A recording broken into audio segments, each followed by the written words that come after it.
On peut être troublé quand on regarde l'épisode de Jésus dans le jardin de Gethsémané, où il va prier en 3 fois que la coupe s'éloigne de lui. Donc on pourrait peut-être dire que Jésus n'aurait pas voulu mourir pour nos péchés. Bonjour ou bonsoir à tous et bienvenue sur la chaîne Histoire de la Bible. J'espère que vous allez bien.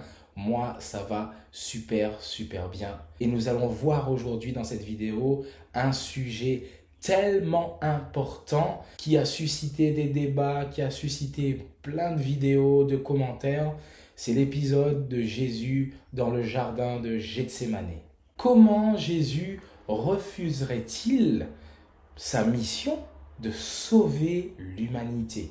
Pour comprendre un peu l'épisode justement du jardin de Gethsémané, il faut comprendre assez globalement le plan du salut et tout ce qui s'est passé. Dieu a créé un monde parfait, un monde de bonheur, de découverte, vraiment de joie pour l'humanité.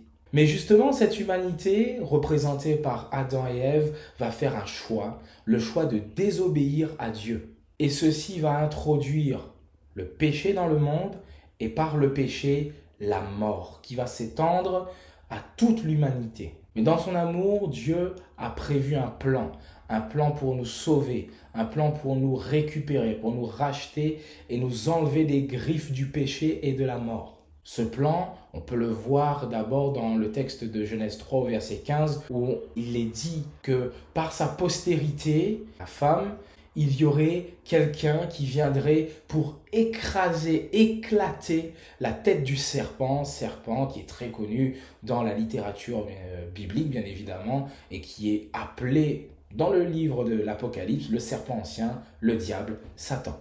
Donc le Fils de Dieu va devenir notre frère, revêtir l'humanité.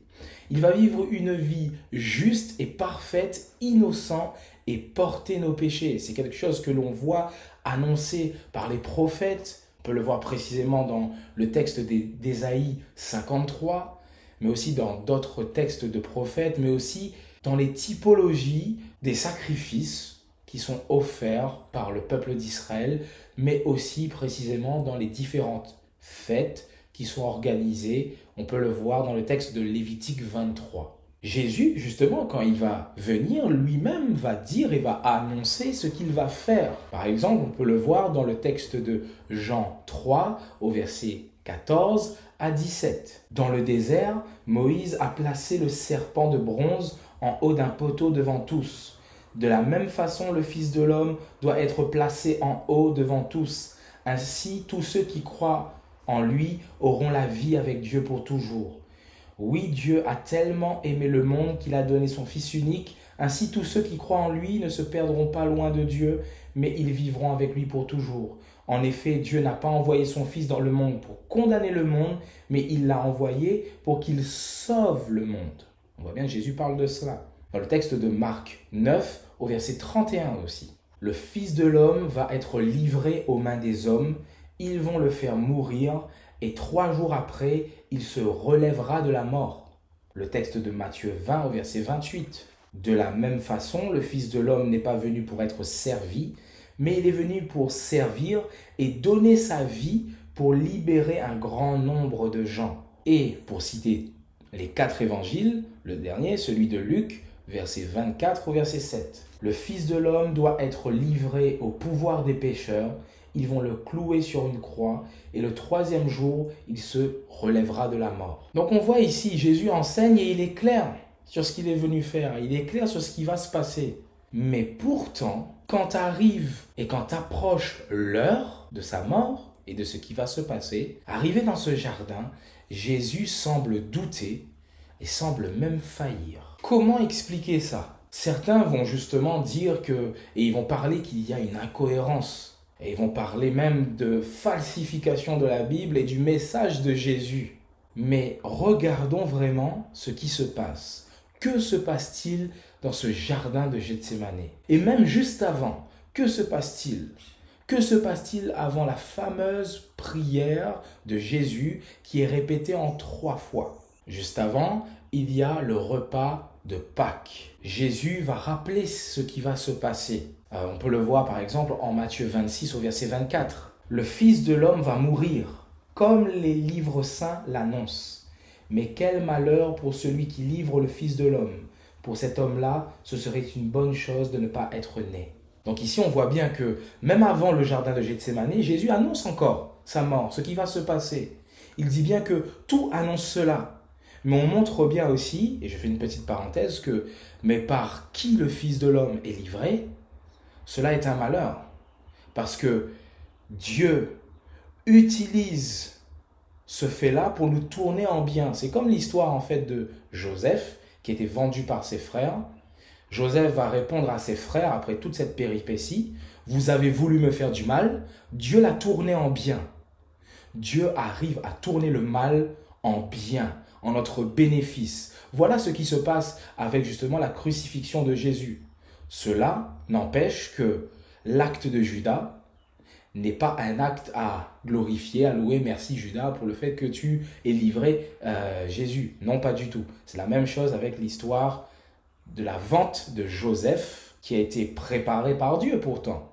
Mais cela a été une mauvaise chose que les frères de Joseph vendent Joseph. Voilà, ça c'est la petite parenthèse. Mais on voit bien que Jésus annonce bien sa mort, annonce bien ce qui va se passer. Et même lors de ce repas de Pâques, Jésus institue ce qu'on appelle la scène, la sainte scène, où justement il va dire voici mon corps, voici le sang qui est répandu, le sang de la nouvelle alliance, mon sang. Donc tout ça nous voyons bien qu'il y a encore cette annonce de Jésus concernant ce qui va se passer. Mais après cela, qu'est-ce qu'il y a? Il y a premièrement l'abandon des disciples qui est révélé par Jésus.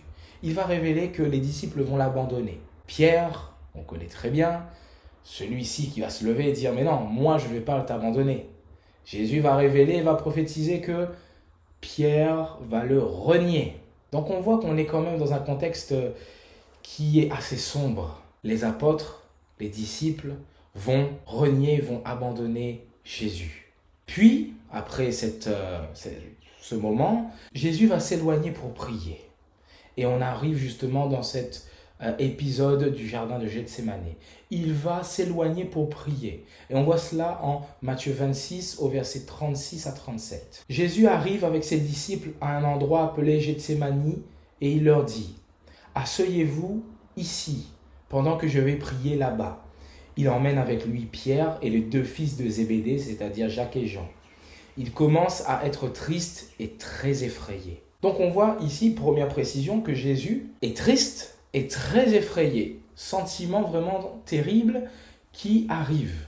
Le texte de Luc 22 au verset 44 nous rapporte même que sa sueur devenait comme des grumeaux de sang, des gouttes de sang qui tombaient à terre. On voit vraiment une situation qui est décrite et qui est terrible par laquelle passe Jésus. Mais justement, ici, c'est un moment des plus importants. Un moment où justement nous voyons, et un moment qui prouve l'amour de Jésus. Qui prouve l'amour de Jésus pour nous.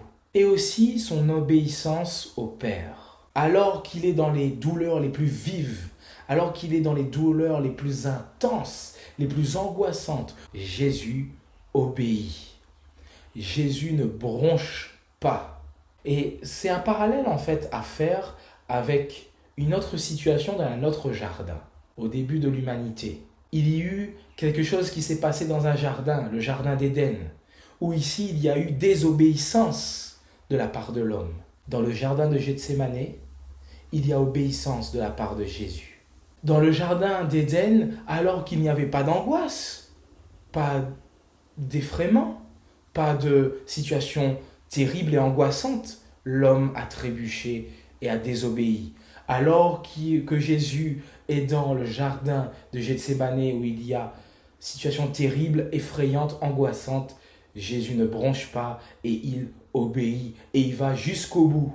C'est pourquoi, après avoir prié en 3 fois que cette coupe s'éloigne, mais Jésus va dire non pas ma volonté mais ta volonté, quand on vient dans l'évangile de Jean, au chapitre 18 au verset 11, quand cette armée qui vient chercher Jésus pour l'amener, quand Pierre va saisir son épée et va attaquer, Jésus va lui dire non, ne boirai-je pas la coupe que le Père m'a donnée?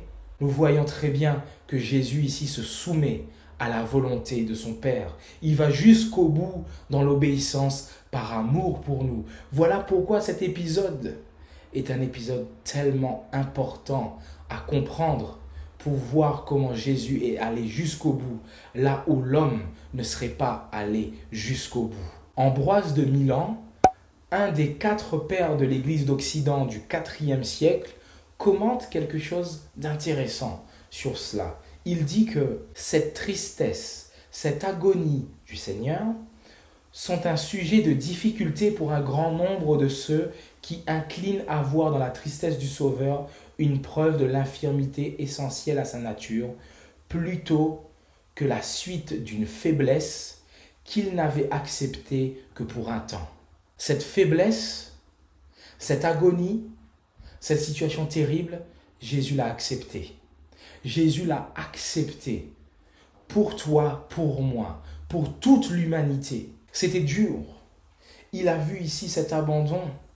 Lui qui s'est fait homme et pleinement homme en prenant toute cette humanité, cette infirmité. Et c'est pour cela que le texte d'Ésaïe 53 est très important. Ce sont de nos douleurs qu'il s'est chargé, de nos infirmités. Il a pris tout ça sur lui pour nous donner la joie.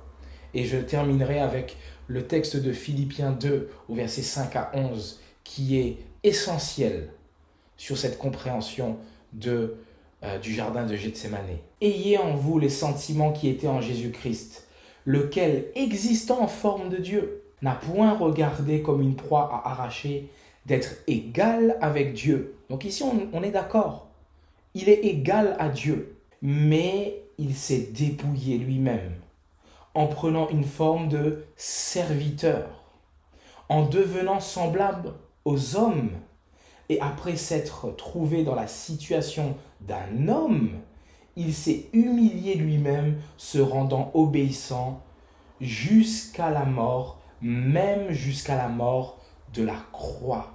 Donc ici c'est clair, Jésus, qui est égal à Dieu, s'est dépouillé en prenant la forme d'un homme et se rendant obéissant comme un homme.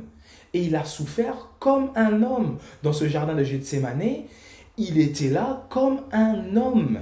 Il n'a pas utilisé son pouvoir divin pour soutenir son agonie. Non, il était comme un homme. Mais il a été obéissant jusqu'à la mort de la croix. Voilà pourquoi cet épisode de Gethsémané est si important, où nous voyons justement quel amour Jésus a pour nous. Mes amis, j'espère que cette vidéo, vous l'avez compris, le sujet, vous avez compris, que vous avez apprécié cette vidéo. N'hésitez pas à me faire des retours, que ce soit dans les commentaires, que ce soit en mettant des pouces bleus. On se retrouve pour une prochaine vidéo. Et moi, je vous dis, soyez bénis et surtout, faites du bien autour de vous.